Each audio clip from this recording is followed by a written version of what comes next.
Hello दोस्त, नमस्ते, प्रणाम। मैं हूँ आपकी वंदना, स्वागत करती हूँ। वीडियो बनाए हैं, देखो। चैनल का नाम बताएं। अनीता पाल। अनीता पाल के चैनल पे आप सभी का स्वागत है। एक प्यारा सा लाचारी गीत लेके आई है, कैसे लगेगा कमेंट बॉक्स में बताइएगा और सिस्टर के चैनल को ज़्यादा से ज़्यादा सपोर्ट करिएगा फ्रेंड। रहिया में घेर के हिरनिया सिया जी से पूछई बचनिया। रहिया में घेर के हिरनिया सिया जी से पूछई बचनिया।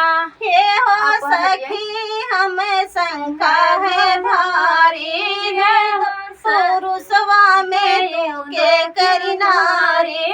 हे हो सखी हमें शंका है भारी, दुई पुरुषवा में तू के करी नारी।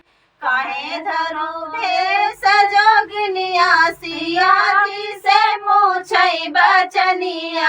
काहे धरू भेष जोगिनिया सिया जी से पूछई बचनिया। रहिया में घेर के हिरनिया सिया जी से पूछई बचनिया। रहिया में घेर के हिरनिया सिया जी से पूछई बचनिया। गोरे बदन लक्ष्मण मोर देवर, गोरे बदन लक्ष्मण मोर देवर। मोरे हरि समर बदनिया सिया जी से पूछई बचनिया। मोरे हरि समर बदनिया सिया जी से पूछई बचनिया। माता कह के भला नाही कीन्हा, 14 बरस बने बास रही दीन्हा।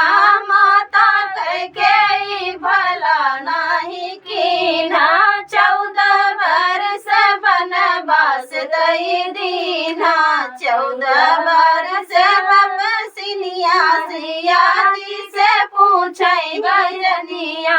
14 बरस तपस्विनिया सिया जी से पूछई बचनिया। रैया में घेर के हिरनिया सिया जी से पूछई बचनिया। रैया में घेर के हिरनिया सिया जी से पूछई बचनिया। तो फ्रेंड, गीत कैसा लगा? लाचारी गीत था और दीदी के चैनल को ज़्यादा से ज़्यादा सपोर्ट करना।